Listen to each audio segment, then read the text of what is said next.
everybody, welcome to episode 3 of Badass Engineers. I'm so excited to be here today with Ruth Amos. I am Shrouk El-Attar, your host and top 6 young women engineers in the UK, and I'm so excited to be chatting with Ruth today. She is an inventor, YouTuber. There we go.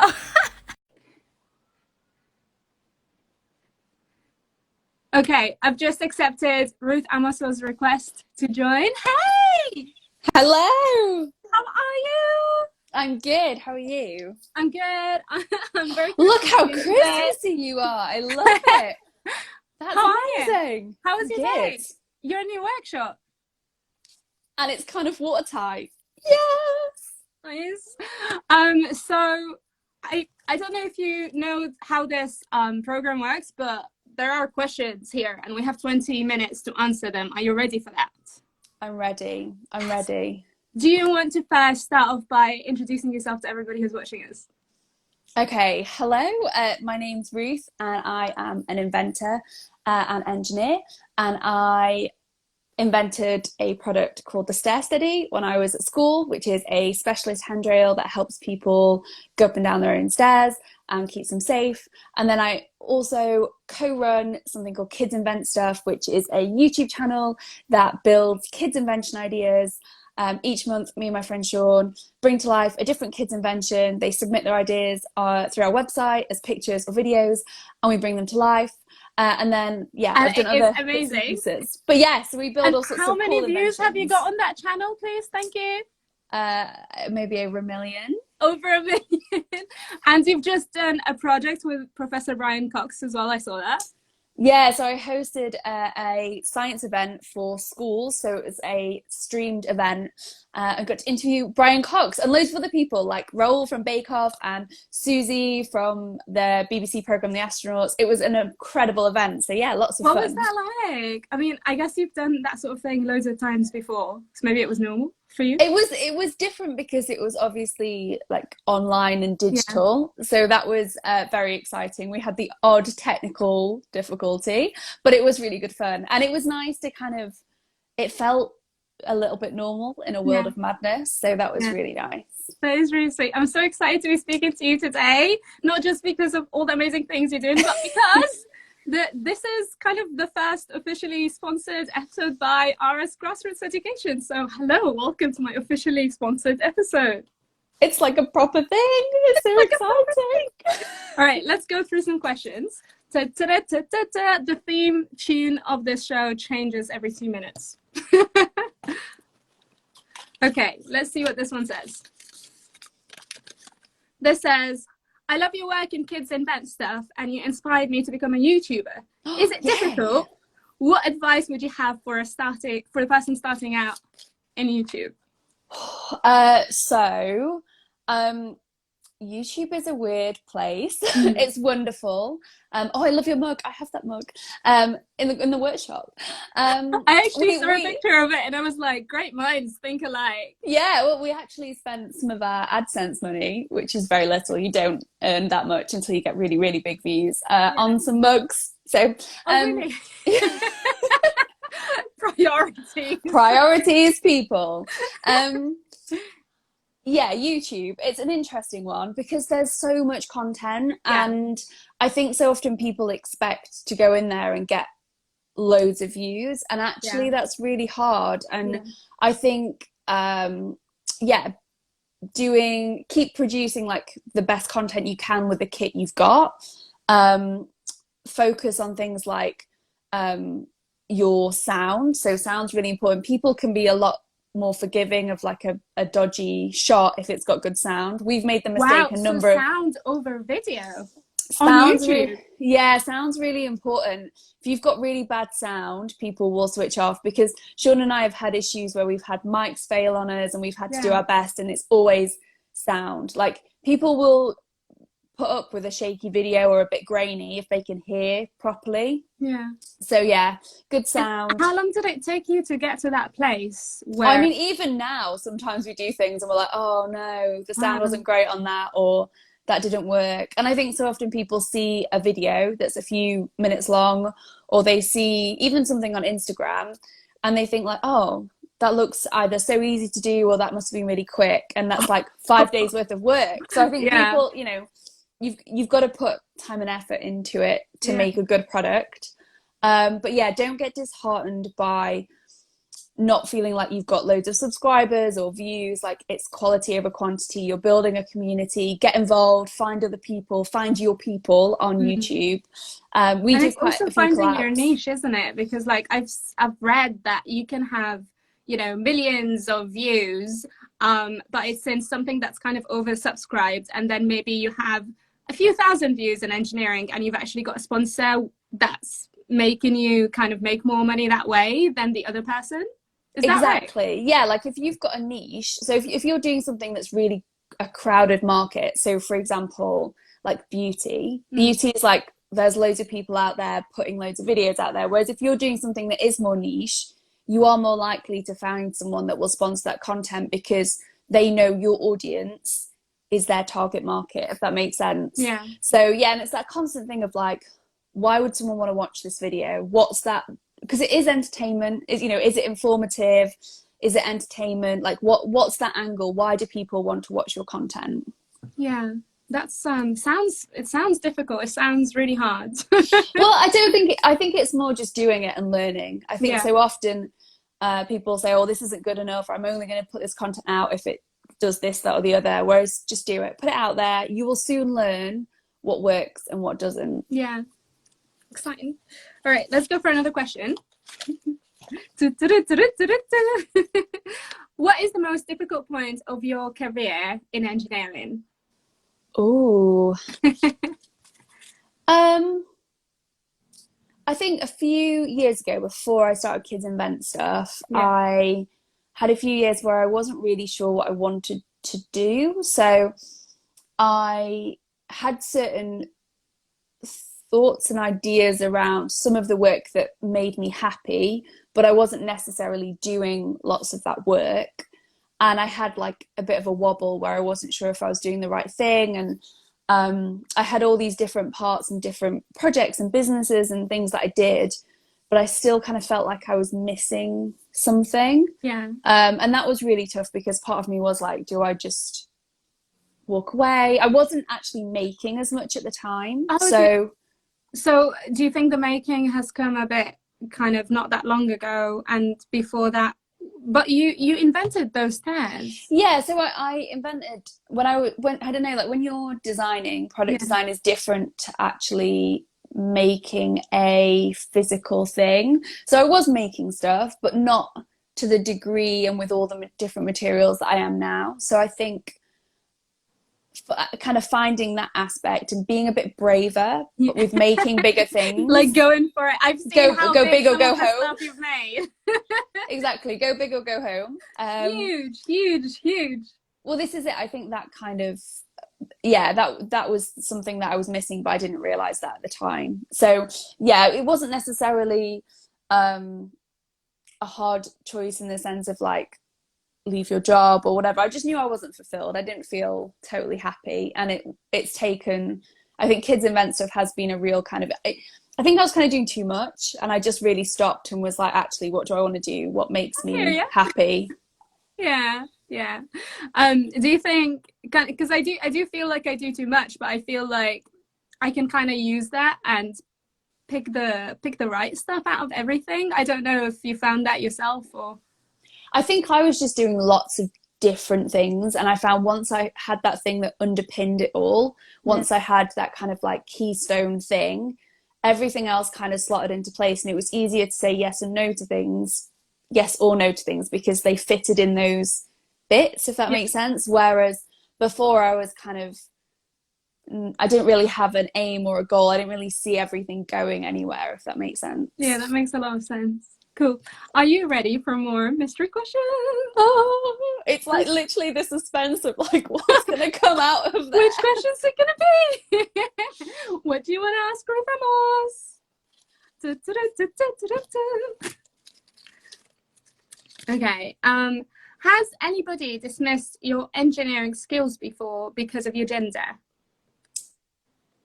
I So for the stair study, which was the product that I designed at school, I won an engineering award, and I didn't consider myself an engineer at the time at all. Was that the Young Engineer for Britain award? Yeah, which was a little bit of huge a shock, award. Huge award. I want an engineering award.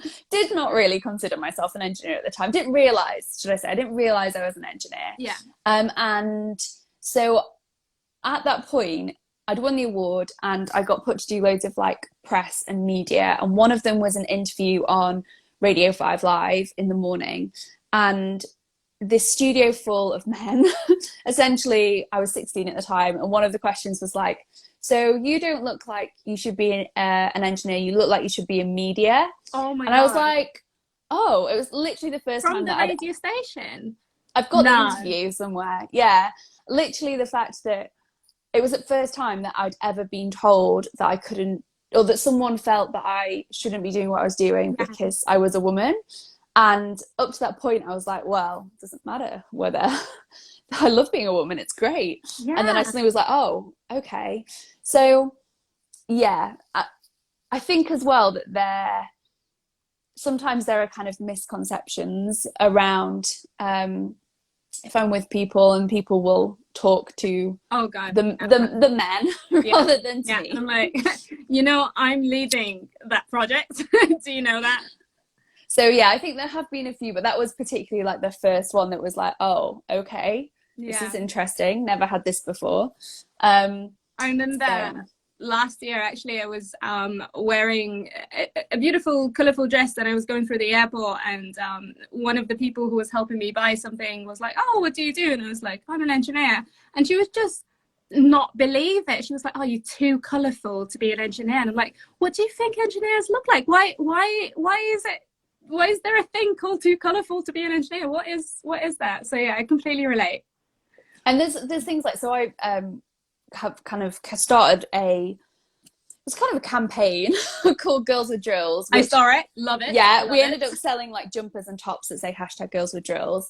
Me and my friend Kisha had a mad moment where we were like, we should do this, like we should start talking. So it started because we were Googling pictures of girls with drills, and the only thing that came up is this horrible meme of this girl getting her hair stuck in a drill, and it's awful. And we were like, we want to change that, like we want more particularly like young girls to have a go at using power tools and all this sort of thing. So to fund that, we sold tops and jumpers, and whenever I wear it, you can see people being like, is that, what does she mean by that? Like, really? I've had people ask me like, are you a dentist? Girls with drills. I'm like, well, no, but it does fit, dentists use drills. But actually it was like, no, like actual like power tool drills. Yeah. Oh, that is so upsetting. We're in the 21st century. But yeah, check it out. #Girls with Drills. Lots of really amazing content. I might share your own content. Yeah, share your own content. Come on, people. Upload pictures of yourself using drills. Yes. Are you ready for one more mystery question? Yeah, I am. I'm like, suspension. Okay, what does this one say? Oh, this one is long. Okay, are you ready for the long question? I'm a mother in my 30s. I work in retail, but recently I've realized that I have a big interest in engineering, both as a subject, but also as financial stability that I do not currently have. Is there any way I can have a career change right now? That's a big question, isn't it? That is a big question. And obviously it does depend on some of other factors as well. But there are lots of things that you could look into. So apprenticeships, great way to earn and be paid. And I suppose as well, it depends on your interest and if there's a particular area in engineering. I know quite a few people who have retrained and kind of studied at night to get more qualifications. But again, I think it depends the area you want to go into, the time that you've got. I always think apprenticeships can be a great option because it's your proper job and you get training, so you're paid and you train. Yeah, I think somebody in that position, I'd think, if you already have a full-time job plus another job as somebody's parent, and then having something else on top of it, so like studying at night or something, I mean, yeah, as a huge parent difficulty. myself, Yeah. the idea of studying at night I find very overwhelming and actually makes me feel a little bit sick. So Yeah. any parents out there that do that, wow, you are incredible. Like literally. How Wow. long do engineering apprenticeships, take until you qualify?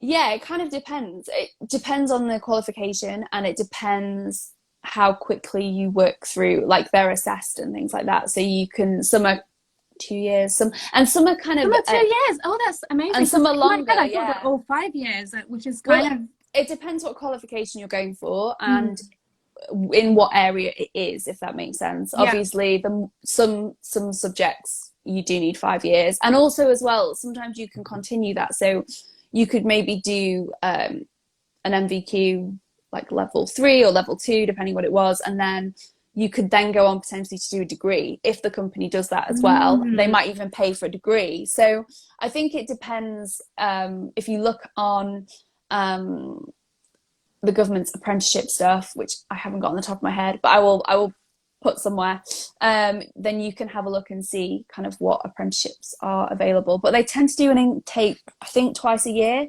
So I think there might even be an intake in January. Oh, that's I think nice. it might be September or the right January. time. Yes. Yeah. I mean, COVID, who knows? But I know that there usually are. I know also. Who knows what's going on in the world? I know, right who now? knows? I know that there are some really cool apprenticeships. So even things like that, we have a local like theme park, and they run apprenticeships for engineers there who like design the rides, which is incredible. Oh my god! So yeah, I know.